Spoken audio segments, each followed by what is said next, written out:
앞에서 가고 뒤에서 따르는 자들이 소리 지르되 호산나 찬송하리로다. 주의 이름으로 오시는 이여 찬송하리로다. 오는 우리 조상 다윗의 나라여 가장 높은 곳에서 호산나 하더라. 아멘. 호산나 만왕의 왕으로 예루살렘에 입성하시는 예수님을 찬양합니다. 그 옛날 이스라엘 백성들이 종려나무 가지를 흔들며 예수님을 환영하였듯이 저희도 온 몸과 마음을 들여 기뻐 찬양하며 주님을 영접합니다. 겸손하게 나귀를 타고 오시는 주여, 겸손하게 낮아진 우리의 마음에도 찾아오셔서 자비와 긍휼과 사랑을 베풀어 주옵소서. 십자가를 지기 위해 한 걸음 한 걸음 용감하게 전진하시는 예수님을 본받아 저희도 진리와 복음을 위해 용감하게 나아가게 하시고 하나님의 말씀에 순종하며 죽기까지 충성하게 하옵소서. 예수님의 이름으로 기원하옵나이다. 아멘. 사도신경으로 우리의 신앙을 고백합니다. 나는 전능하신 아버지 하나님 천지의 창조주를 믿습니다. 나는 그의 유일하신 아들 우리 주 예수 그리스도를 믿습니다. 그는 성령으로 잉태되어 동정녀 마리아에게서 나시고 본디오 빌라도에게 고난을 받아 십자가에 못 박혀 죽으시고 장사된 지 사흘 만에 죽은 자 가운데서 다시 살아나셨으며 하늘에 오르시어 전능하신 아버지 하나님 우편에 앉아 계시다가 거기로부터 살아있는 자와 죽은 자를 심판하러 오십니다. 나는 성령을 믿으며 거룩한 공교회와 성도의 교제와 죄를 용서받는 것과 몸의 부활과 영생을 믿습니다. 아멘.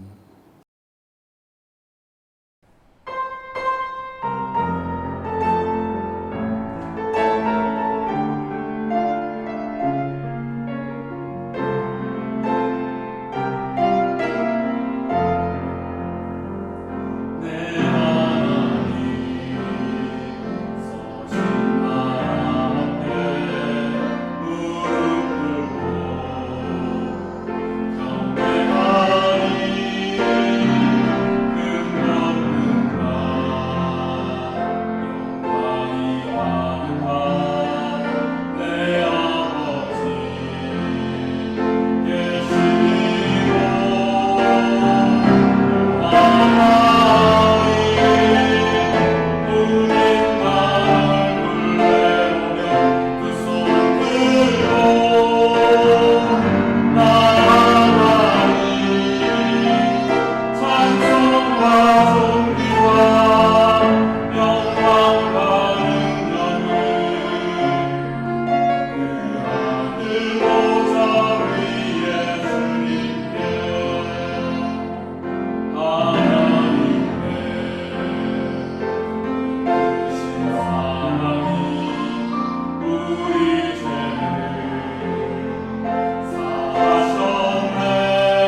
지금도 살아계셔서 역사하시는 하나님을 찬양합니다. 하나님, 이 자리에 임재하셔서 우리의 찬양과 예배를 받아 주시옵소서. 주님, 우리의 예배를 받으시고 오직 주님만 영광 받아 주옵소서. 우리 가운데 늘 함께 하시고 늘 주님과 동행하고자 애쓰는 우리가 되게 주님 인도하여 주옵소서. 주님, 우리 삶 가운데 간섭하시고 늘 우리가 악한 길에 빠지지 않도록 주님 인도하시고 지키시고 보호하여 주옵소서. 우리의 예배를 주님 기뻐 받아 주시옵소서. 오직 주님만 영광 받아 주옵소서. 감사드리며 예수님의 이름으로 기도하옵나이다. 아멘. 오늘은 베드로의 부인이라는 제목으로 함께 말씀을 나누려고 합니다. 오늘 말씀은 누가복음 22장 54절에서 62절 말씀입니다. 제가 봉독하겠습니다. 예수를 잡아 끌고 대제사장의 집으로 들어갈새 베드로가 멀찍이 따라가니라. 사람들이 뜰 가운데 불을 피우고 함께 앉았는지라. 베드로도 그 가운데 앉았더니 한 여종이 베드로의 불빛을 향하여 앉은 것을 보고 주목하여 이르되 이 사람도 그와 함께 있었느니라 하니 베드로가 부인하여 이르되 이 여자여 내가 그를 알지 못하노라 하더라. 조금 후에 다른 사람이 보고 이르되 너도 그 도당이라 하거늘 베드로가 이르되 이 사람아 나는 아니로라 하더라. 1시간쯤 있다가 또 한 사람이 장담하여 이르되 이는 갈릴리 사람이니 참으로 그와 함께 있었느니라. 베드로가 이르되 이 사람아 나는 네가 하는 말을 알지 못하노라. 아직 말하고 있을 때에 닭이 곧 울더라. 주께서 돌이켜 베드로를 보시니 베드로가 주의 말씀 곧 오늘 닭 울기 전에 내가 3번 나를 부인하리라 하심이 생각나서 밖에 나가서 심히 통곡하니라. 아멘. 오늘은 종려주일입니다. 이 종려나무, 혹시 종려나무가 어떤 나무인지 혹시 아십니까? 우리가 어렸을 때부터 종려나무 하니까는 그냥 우리나라에는 있지가 않으니 그 나무가 어떤 건지 잘 몰랐습니다. 이 종려나무는 이 더운 지역에서 자라는 대추야자 나무입니다. 흔히 야자수라고 하면 쉽게 이해할 수 있을 겁니다. 이 종려나무는 가지가 곱고 잎이 화려하게 잘 뻗어 있어서 영광과 아름다움, 기쁨과 승리를 상징합니다. 그래서 개선하는 전쟁 영웅들을 환영하는 행사에 많이 사용되었습니다. 이 종려나무를 영어로 팜트리라고 합니다. 그래서 오늘 종려주일을 영어로 팜선데이라고 하기도 하고, 그리고 이곳 말레이시아는 팜트리, 이 종려나무가 정말 많이 있습니다. 이스라엘 백성의 환호를 받으시며 예수님께서는 예루살렘에 입성하셨습니다. 그때 사람들이 이 종려나무 가지를 흔들면서 예수님을 환영하였습니다. 자신들을 로마의 압제하에서 구원해줄 구세주로 여기며 예수님의 예루살렘 입성을 환영하고 축하하는 자리였습니다. 그런데 며칠 안 돼요. 그들의 민심은 급격하게 변화되었고 결국 예수님을 배신하게 되고 예수님은 결국에 십자가에 못 박혀 돌아가시게 됩니다.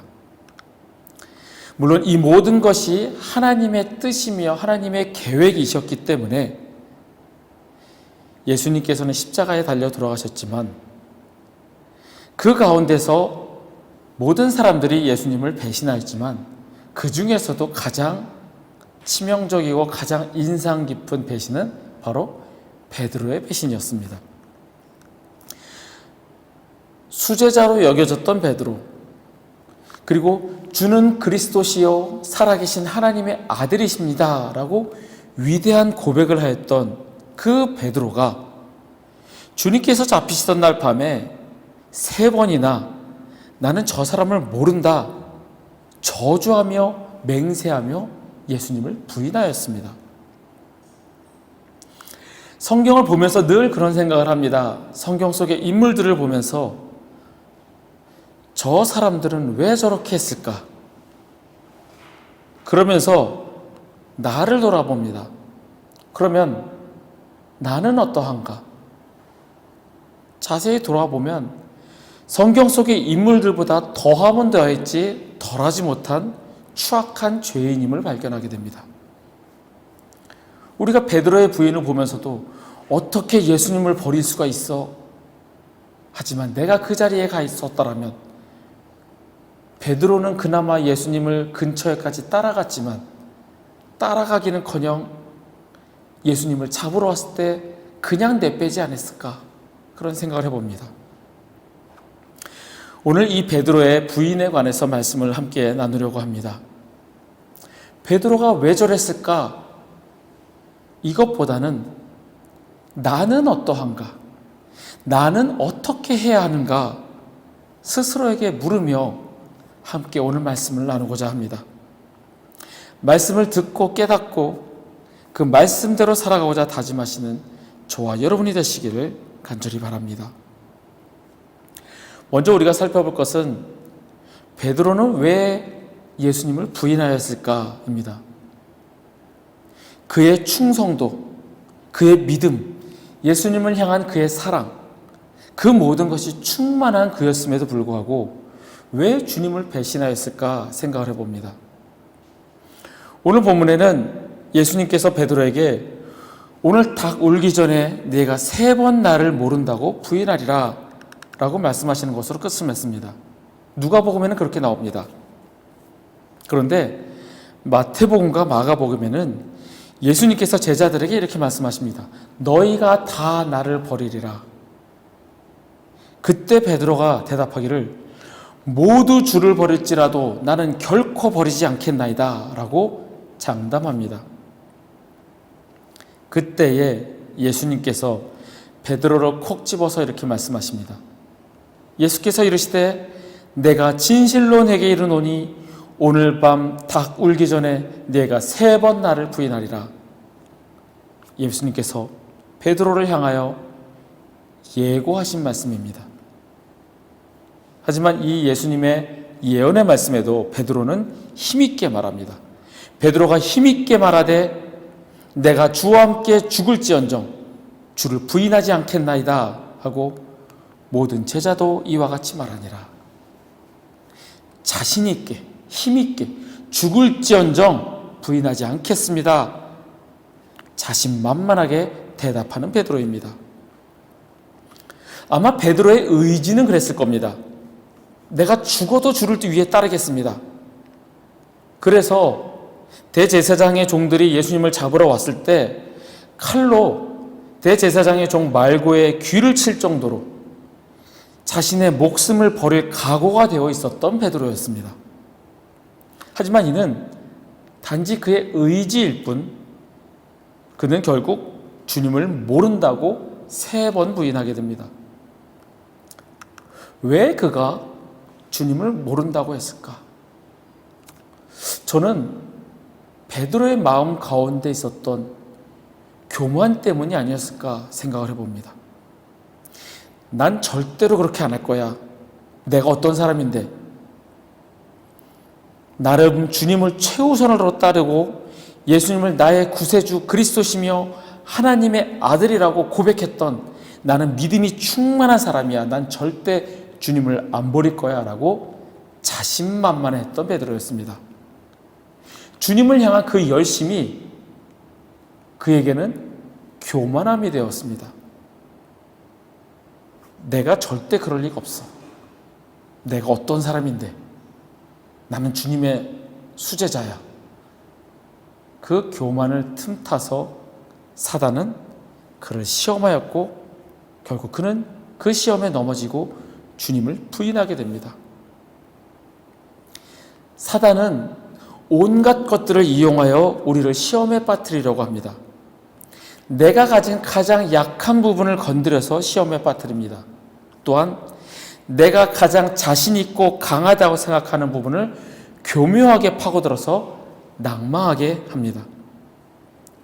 주님을 향한 열심과 나의 의지가 강하다고 믿었던 베드로의 그 우직하고 충성된 그 틈을 타서 교만함이 싹트게 하고 결국에는 주님을 모른다고 부인하게 만드는 것이 사단의 역사입니다. 사사기를 함께 읽으면서 삼손의 경우를 한번 생각해 보았습니다. 삼손의 힘이 어디서 나왔을까요? 나귀 턱뼈로 1000명을 죽이고 사자를 염소 새끼 찢어 죽이듯이 그렇게 했던 그의 힘과 능력, 그 삼손의 능력과 힘이 그의 7가닥 머리털에서 나왔을까요? 삼손이 그의 힘의 위력을 행사할 때마다 나오는 구절이 있습니다. 바로 여호와의 영이 삼손에게 임하니 라는 말씀입니다. 하나님의 영이 그에게 임할 때, 하나님이 그와 함께 하실 때 그가 힘을 발휘할 수 있었던 겁니다. 옛날 신화나 동화에서 나오는 것처럼 머리털이 있기 때문에 힘이 나오는 것이 아니고 하나님의 영이 임할 때 그가 그 힘을 발휘할 수 있었던 겁니다. 반대로 생각해 보면 하나님의 성령이 함께 하시지 않을 때는 아무 힘도 없고 오히려 사단의 꾀에 쉽게 넘어가게 된다는 겁니다. 들릴라의 거듭된 유혹에 머리털을 밀게 돼서 그의 힘이 사라진 것이 아니고 하나님께서 그에게서 떠나셨기 때문에 그가 힘을 잃은 겁니다. 사사기 16장 20절의 말씀입니다. 들릴라가 이르되 삼손이여 블레셋 사람이 당신에게 들이닥쳤느니라 하니 삼손이 잠을 깨며 이르기를 내가 전과 같이 나가서 몸을 떨치리라 하였으나 여호와께서 이미 자기를 떠나신 줄을 깨닫지 못하였더라. 여호와께서 그를 떠나셨기 때문에 그는 아무 힘을 발휘할 수 없었습니다. 평범한 사람이 되어버렸습니다. 하나님의 영이 그에게서 떠나셨기 때문입니다. 이 말씀은 우리가 늘 주님과 함께 동행해야 하는 이유를 말해줍니다. 순간순간 사단의 유혹에 넘어가는 우리를 보게 됩니다. 자신만만하게 난 그렇지 않을 거야. 난 확고한 믿음과 신앙이 있어. 그것이 교만이 되어 사단은 또한 우리를 넘어뜨리려고 합니다. 베드로가 그 사단의 시험에 넘어간 것처럼 말입니다. 또한 베드로는 예수님을 멀찍이 따라갔습니다. 아마 베드로는 자기가 힘있게 말했던 부분 때문에 그 책임감 때문에 그 약속을 지키기 위해서라도 다른 제자들처럼 먼저 도망가지는 않았습니다. 그래도 양심이 있어서 책임감이 있어서 예수님을 멀찍이 따라갔습니다. 멀찍이 얼마간의 거리를 두고 따라간 겁니다. 그리고 바깥들에 앉았습니다. 다른 사람들과 앉아서 다른 사람들과 같은 무리인 양 그 자리에 앉았습니다. 이는 어떤 순간이 왔을 때 재빠르게 도망갈 길을 마련해 놓은 겁니다. 그리고 자기는 예수님의 제자가 아니라 예수님을 잡으러 왔던 그런 사람들과 같은 그러한 무리들 속에 포함되어 있는 것처럼 자신을 포장한 겁니다. 우리의 모습이 이 베드로의 모습과 같지 않을까 생각을 해봅니다. 바로 세상과 이곳에 양다리를 걸치고 있는 우리와 같습니다. 주님과 함께 하겠다고 다짐하고 결심하고 그렇게 살아가는 것 같지만 세상을 무시할 수 없는 것은 당연하다며 세상의 것에 내 한쪽 다리를 걸치고 있는 그러한 우리의 모습과 같습니다. 주님께 온전히 맡기지 못하는 모습입니다.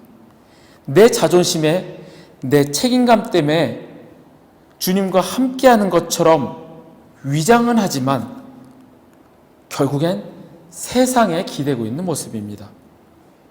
결국엔 사단에게 우리를 쉽게 공격할 수 있는 사단에게 길을 다 열어준 것과 같습니다.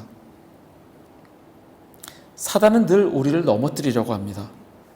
삼손에게, 베드로에게 그랬던 것처럼 우리의 약한 부분, 또한 우리에게 강하다고 자신 있어 하는 부분, 온갖 것들을 이용하여 유혹하고 시험합니다. 늘 주님과 동행하며 하나님의 영이 함께 하심으로 시험을 이겨내야 합니다. 내 힘으로, 내 의지로 이겨낼 수가 없습니다. 주님이 함께 하시지 않으면 우리는 질 수밖에 없습니다. 그렇기 때문에 우리는 늘 주님의 도우심을 구하고 주님과 동행하는 삶이 되어야 합니다. 저와 여러분이 그렇게 되기를 바랍니다. 나 예수 오래 믿었어. 웬만한 시험은 난 다 이겨낼 수 있어. 자신만만해하던 그 모습 속에 나의 교만함이 싹트게 되고 결국 사단에게 질 수밖에 없는 그런 상황이 오지 않기를 바랍니다. 주님과 동행하며 하나님의 영이 나에게 임할 때 우리는 사단의 유혹을 이겨낼 수 있습니다. 베드로가 비록 주님을 모른다고 3번 부인하였지만 그는 회복되었습니다. 예수님께서 부활하신 후에 베드로를 찾아가셨을 때 내가 나를 사랑하느냐 물으시며 그의 믿음을 확인하셨습니다. 그의 의지를 확인하신 것이 아니라 그의 믿음을 확인하셨습니다.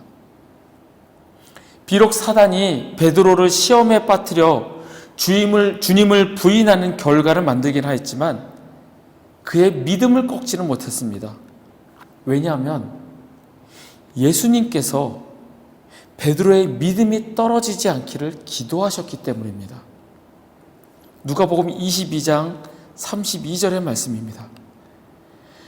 그러나 내가 너를 위하여 내 믿음이 떨어지지 않기를 기도하였노니 너는 돌이킨 후에 내 형제를 굳게 하라.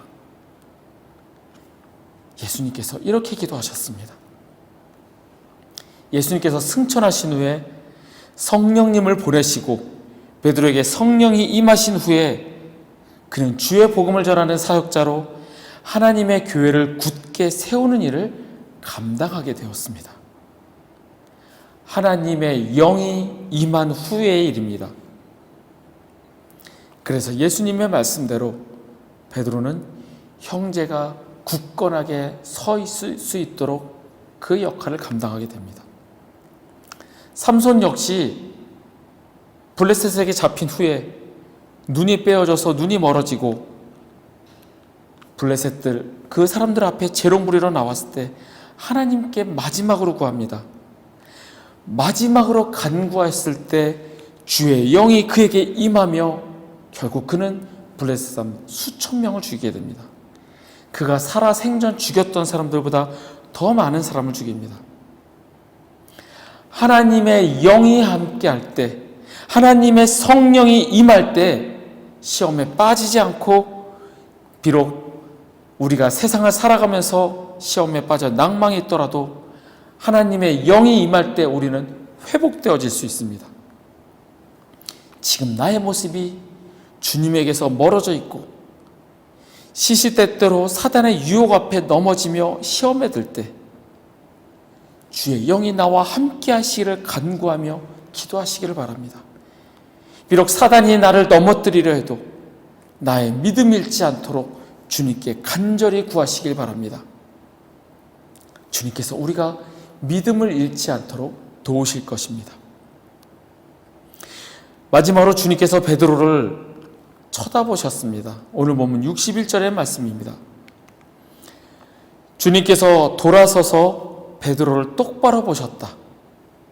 베드로는 주님께서 자기에게 오늘 닭이 울기 전에 네가 3번 나를 모른다고 할 것이다 하신 그 말씀이 생각났다. 주님께서 베드로를 돌아서서 똑바로 바라보셨습니다. 이 보셨다라는 단어에 해당하는 헬라어의 뜻은 그가 응시하셨다라는 뜻입니다. 예수님께서 베드로를 유심히 바라보셨다라는 뜻입니다. 왜 주님은 베드로를 그렇게 바라보셨을까요? 너 그럴 줄 알았다. 한심하게 바라보는, 혹은 네가 날 버려? 그런 분노의 눈길이 아닙니다. 주님의 눈길은 연민과 사랑의 눈길이며, 비록 그가 지금은 부인하였을지라도 믿음 잃지 않고 기다리고 있으라는 주님의 관심과 기대입니다.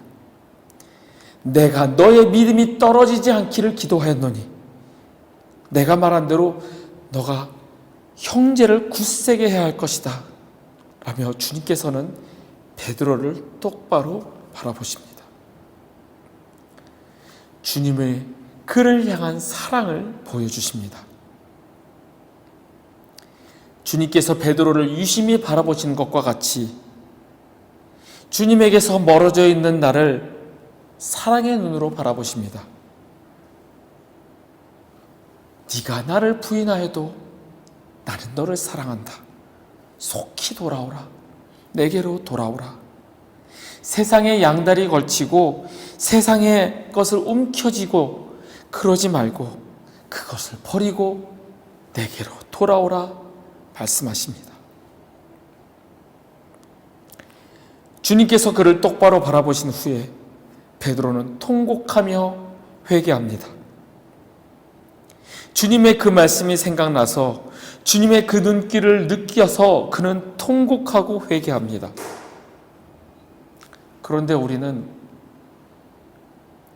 주님의 그 부르심을, 주님의 그 눈길을 느끼지도 못할 정도로 멀어져 있지는 않은지 살펴보시길 바랍니다.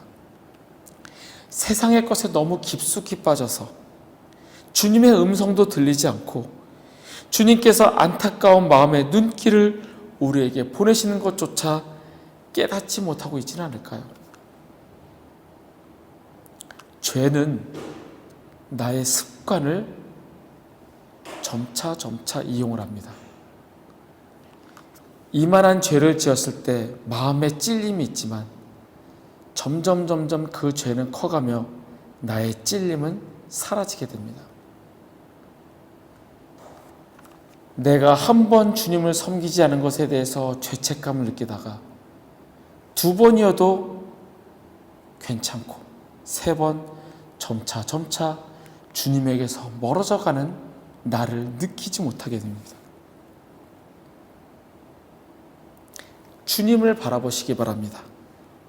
언제나 주님은 그랬던 것처럼 그 자리에서 우리를 기다리며 우리를 향한 사랑의 눈길을 보내고 계십니다.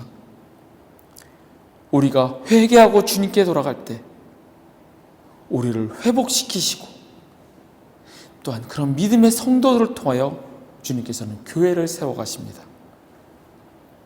베드로가 통곡하며 회개하고 주님의 영이 임한 후에 회복되어서 교회의 반석이 되고 교회를 굳게 세우는 역할을 했던 것처럼 여러분과 저에게 역시 베드로에게 임하였던 성령님이 임하시기를 바랍니다. 주의 교회를 굳건하게 세우시는 주의 성도들이 되시기를 바랍니다.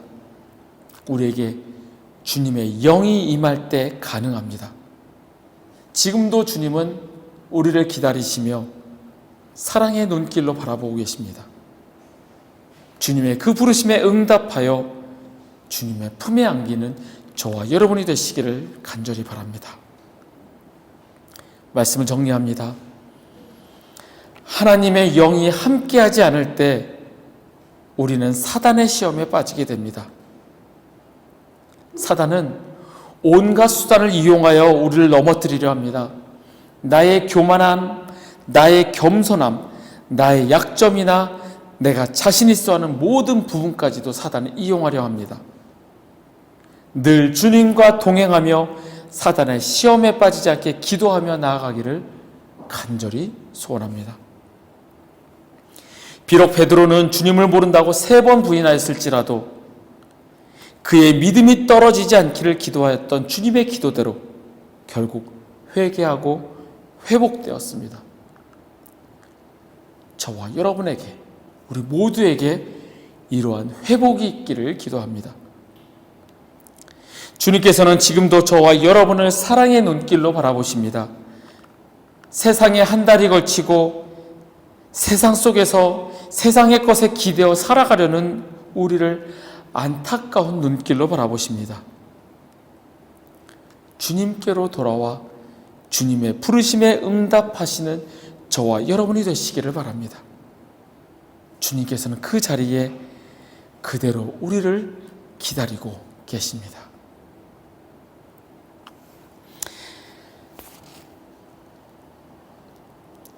이 시간 우리가 결단하기를 바랍니다. 주님, 제가 주님에게서 너무 멀어져 있었습니다. 주님의 그 사랑의 눈길, 주님을 바라보며 나아가기를 바랍니다. 주님께 나아가기를 원합니다. 다짐하시고 결단하시는 저와 여러분이 되시기를 간절히 소원합니다.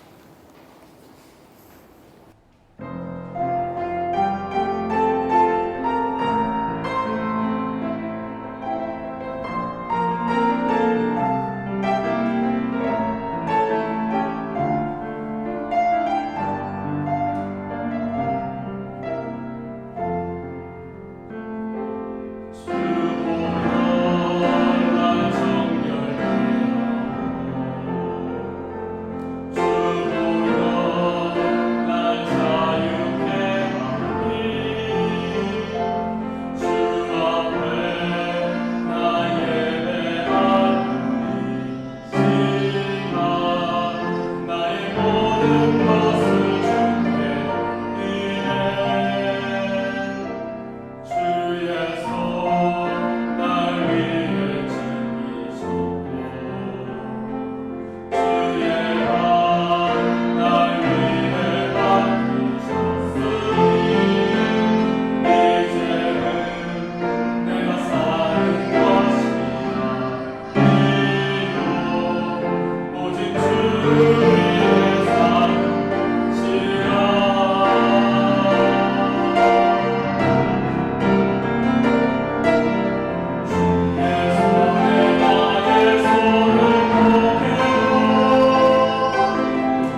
기도하겠습니다.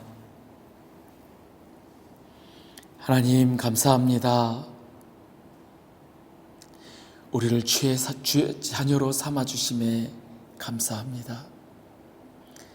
그런데 우리가 주님께서 멀리 떨어져 있음을 고백합니다. 세상의 것에 기대고 세상의 것만을 움켜쥐려고 살아가는 나를 돌아보게 됩니다. 주님, 비록 베드로가 부인하고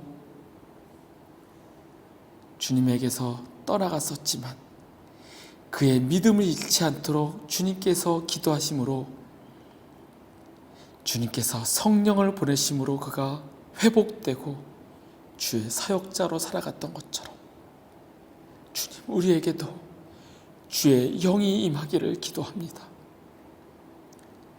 주님, 여호와의 영을 보내주시어 하나님의 성령이 나에게 임하게 하시어 주님께 회개하고 주님께 돌아가게 하여 주옵소서.